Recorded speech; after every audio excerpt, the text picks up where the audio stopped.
अस्सलाम वालेकुम व्यूअर्स, आज हम पाकिस्तान की मोअज़्ज़िज़ जानी मानी शख्सियत से आपको सिंध इंडिपेंडेंट डायरेक्टर से मिलवाएंगे। नाम है उनका मैडम मरिया सुनो। अस्सलाम वालेकुम, कैसी हैं आप? अस्सलाम वालेकुम, अल्लाह का शुक्र है। हम जानते हैं कि सुमरो फैमिली ने सिंध और जैकबाद की तारीख में बहुत अहम किरदार अदा किया है। मैं चाहती हूँ आप अपने आबा और अजदाद का मुख्तसर सियासी पस मंज़र बयान करें। मुख्तसर यूँ होगा कि शहीद अला बख्श सुमरो का नाम सब जानते हैं। वो सिंध के जब पाकिस्तान नहीं बना था तो पहले चीफ मिनिस्टर थे मुसलमान, और उसके बाद वो जैकबाबाद के म्यूनसिपल के चेयरमैन रहे और बड़ी अच्छी उन्होंने यहाँ पे काम किया। उनके बाद फिर उनको शहीद कर दिया गया बहुत कम उम्र में, पाकिस्तान बनने से पहले। फिर पाकिस्तान बनने के बाद यहाँ पे अहमद मियाँ सुमरो जैकबाबाद आए, और उनके वालिद मौला बख्श सुमरो जो हैं वो शिकारपुर में उन्होंने सियासत की, और ज़्यादा सुमरो ख़ानदान तब शिकारपुर में ही सियासत करता रहा। और मेरे वालिद अहमद मियाँ सुमरो वो जैकबाबाद आए 1950 में, और तब से बस फिर वो जैकबाद से नहीं गए। यहाँ पे उन्होंने पहले वो म्यूनसिपल के चेयरमैन बने और उन्होंने बहुत तरक्की की जैकबाद ने, और बड़ा अच्छा और बड़ा बहुत ही खूबसूरत वक्त होता था वहाँ पे।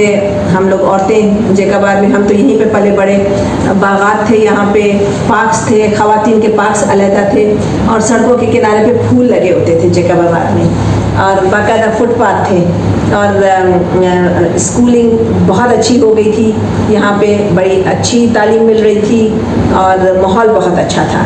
लेकिन अफसोस कि उसके बाद बीच में कुछ अरसा बड़ी जैकबाद की तबाही आई, और अब फिर से मोहम्मद मियाँ सुमरो जो कि अहमद मियाँ सुमरो के बेटे हैं और मेरे भाई हैं, अब जब से वो आए तो शुक्र है कि दोबारा से तरक्की का काम शुरू हुआ है।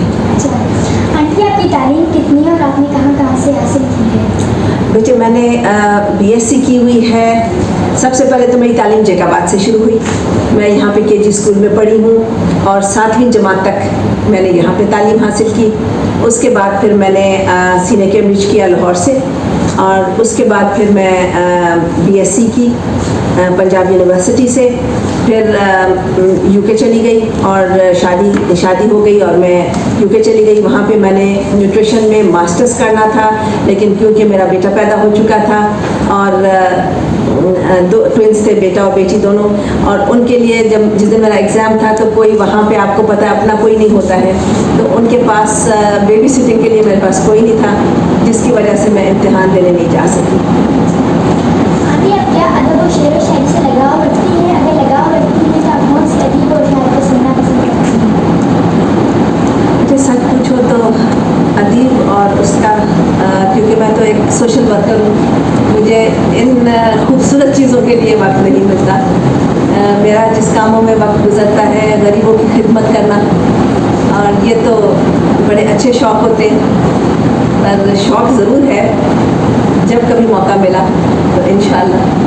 अच्छा आंटी, तो आपकी ज़िंदगी का कोई ऐसा खूबसूरत वाक़या लम्हा जो आप कभी भूल ना सकी हो, और कोई ऐसा बदकिस्मत वाक़या जो आपको हमेशा याद रहा? अल्लाह का शुक्र है, अल्हम्दुलिल्लाह, ज़िंदगी में बहुत ही अच्छे और खूबसूरत वाक़े आए हैं। अल्लाह का बहुत करम रहा है हमेशा। उसने कामयाबियाँ दी हैं और खुशियाँ दी हैं, और सबसे ज़्यादा तो मैं कहती हूँ कि जो मेरी ज़िंदगी का मुझे मोहम्मद मियाँ सुमरो जैसा भाई दिया है। अल्लाह ताला सब बहनों को ऐसा भाई दे। और सबसे ऐसा मौका जो कभी नहीं भूल सकती हूँ वो था कि मेरा बेटा, जिसकी उम्र अभी 40 साल भी नहीं थी, वो बैरिस्टर था और बहुत ही अच्छा इंसान था, और उसकी शहादत है। आमीन आमीन। अच्छा, आप फारिग औकात में आप कौन सा मसला करना पसंद करते हैं? मुझे फारिग औकात मुझे मिलते ही नहीं हैं। कभी नहीं मिले हैं, क्योंकि मेरे ख्याल में फारिग औकात होने भी नहीं चाहिए। जब तक इंसान कर सकता है उसको काम करना चाहिए, और जितना भी काम करे उतना ही कम है, ठीक है ना। जब जैकबाद में होती हूँ तो यहाँ भी इतने काम हैं, जब अपने घर में भी होती हूँ तो हमेशा मैं काम करना पसंद करती हूँ, और वही मेरा मशगला है। कि आप अपनी पसंदीदगी और नापसंदीदगी के बारे में कुछ बताएं। अल्हम्दुलिल्लाह मुझे हर चीज़ पसंद है, नापसंदीदा कोई भी चीज़ नहीं है। हाँ, एक चीज़ मुझे सख्त नापसंद है और वो करप्शन है। अवाम का जो पैसा है ना बेटे, ये हमारा फ़र्ज़ है कि जिस मकसद के लिए एज़ अ कौम जो हमारी हुकूमत पैसा देती है और जिनको देती है, ये उनका फ़र्ज़ है कि जिस काम के लिए दिया गया वहाँ तक पहुँचाया जाए। उसमें बदनीयती कई लोग करते हैं और अवाम की तालीम का पैसा सबसे ज़्यादा अगर कोई खुर्द-बुर्द करता है तो वो मेरे से बर्दाश्त नहीं होता। और अगर मेरी अवाम का, मेरे शहर के लोगों का, पाकिस्तानियों का, जैकाबाद के लोगों का अगर कोई हक मारता है तो वो मेरे लिए बहुत नापसंदीदा बात होती है। उसके अलावा अल्हम्दुलिल्लाह हर चीज़ अच्छी है। अच्छा, आपको पाकिस्तान के कौन से शहर से ज़्यादा लगाव है? जैकाबाद से। घूमने फिरने के हवाले से? घूमने फिरने के हवाले से ऐसे तो अगर गर्मियाँ हो तो मेरा ख्याल है मरी बहुत अच्छा है और हर वक्त के लिए कराची बहुत अच्छा है। जैकाबाद के बाद पहले जैकाबाद। कभी कभार आप दीगर मसरूफियात के बाद मिलकर कौन सा काम करवाना पसंद करती हैं और आपको खाने में क्या बनना है? सफाई करना पसंद करती हूँ और खाना पकाना। खाने में आपको क्या बनना है? आप जो कहोगी मैं आपको इतना अच्छा बना के दूँगी। आप चिकन कढ़ाई बहुत अच्छी बनाती हूँ, चाइनीज़ बहुत अच्छे बनाती हूँ, स्टेक बहुत अच्छे बनाती हूँ, बिरयानी, सिंधी बिरयानी बहुत अच्छी बनाती हूँ। अल्हम्दुलिल्लाह बहुत अच्छा खाना बनाती हूँ। अच्छा, तो हज और उम्रे की आपको कितनी बार सआदत नसीब हुई? अल्हम्दुलिल्लाह हज तो ज़िंदगी में एक ही किया है और उम्रे की काफ़ी सआदत हासिल हुई है। 5-6 तो हुई है। आपकी ज़िंदगी का कोई ऐसा ख्वाब जो पूरा होने से रेर करे? डॉक्टर बनने का ख्वाब था। मेरे वालिदैन का भी ये ख्वाब था और मेरे दादा का भी ये ख्वाब था और मेरा भी ख्वाब था, लेकिन नहीं पूरा हो सका।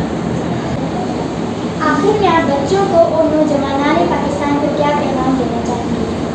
मैं बच्चों को और नौजवानान पाकिस्तान को यही कहूँगी कि कोई चीज़ मुश्किल नहीं है और तालीम हासिल करो, जो कि हमारे रसूल पाक सल्लल्लाहु अलैहि वसल्लम ने कहा है कि इल्म हासिल करो चाहे आपको उसके लिए चीन जाना पड़े। जितना इल्म हासिल कर सकते हैं उसको करें और जितनी मेहनत इस उम्र में आप कर सकते हैं सारी ज़िंदगी उसी का फल खाएंगे। अगर इस उम्र में आप तालीम और इल्म हासिल नहीं करेंगे तो सारी ज़िंदगी आप पछताते रहेंगे। तो इसलिए यही वक्त है, वालिदैन का सबसे पहले तो माँ का एहतराम करें और हमेशा करते रहें, क्योंकि माँ के पाँव के नीचे जन्नत है। और वालिद का एहतराम करें और वालिदैन आपको जो बात कहते हैं उसमें आपका भला होता है। उस वक्त आप बच्चे होते हैं, आप छोटे होते हैं, आप सोचते हैं कि इनके ख्यालात तो बहुत पुराने हैं, ऐसे नहीं होता। उन्होंने ज़िंदगी में तजुर्बा लिया होता है। अगर आप उनको अपना रोल मॉडल बना लो ना अपने माँ बाप को, you will never go wrong. कभी जिस तरह कहते हैं ना, बड़े लोग कहते हैं कि जी आप प्रॉपर्टी लें, कभी नुकसान उसमें नहीं होता। इसी तरह अगर अपने वालिदैन को अपना रोल मॉडल बनाओगे, you will never go wrong. और जो भी वो आपको कहते हैं वो आपके भले के लिए होता है। जब आप ये फैसला कर लोगे कि वालिदैन जो कह रहे हैं वो हमारा भला उसमें है, तो आप अगर उनके कहने पे चलोगे तो आप कामयाब रहोगे ज़िंदगी में। अगर आप उनकी नाफरमानी करोगे और ये समझोगे कि इनके ख्यालात पुराने हैं, मुझे ज़्यादा पता है, इनको नहीं पता, वो आपकी नाकामी का पहली सीढ़ी होती है। वालिदैन की शफ़क़त, वालिदैन की दुआएं लेके चलो, उनसे मशवरा करके चलो, तो आप ज़िंदगी में कामयाबी आपके कदम चुनेंगे। मैं एक बात ज़रूर कहूँगी, it was such a pleasure to have an interview with you. Allah ताला आपको ज़िंदगी में बहुत कामयाब करे। You are a very smart, beautiful and you have a vision. You must follow your vision. मेहनत करो। जर्नलिज्म तो शायद आपका साइड पे एक चीज़ रह जाए, आप उससे बहुत आगे जा सकती हो और आप जाओगी। और इंशाल्लाह अगर अल्लाह ताला ने ज़िंदगी दी तो हम देखेंगे, it's girls like you who make it to the top. जिस फील्ड में भी आप जाओगी, ये मत समझो कि बस जर्नलिज्म कर लिया तो this is one field. This can be one of your fields. You have so much talent that you should have multiple fields and you should top in all of them. So this is where I would like to see you in the next 10 years and then don't forget me. Okay aunty, मैं आपकी बहुत ज़्यादा शुक्रगुजार हूँ कि आपने हमें कीमती लम्हात आपने से कुछ वक्त दिया है, आपका बहुत शुक्रिया। मुझे मैं आपकी मशहूर हूँ कि इतनी प्यारी और इतनी टैलेंटेड बच्ची ने मेरे इंटरव्यू लिया और मुझे कुछ वक्त आपके साथ गुजारने के लिए मिला. थैंक यू सो मच बेटे, सो काइंड ऑफ यू.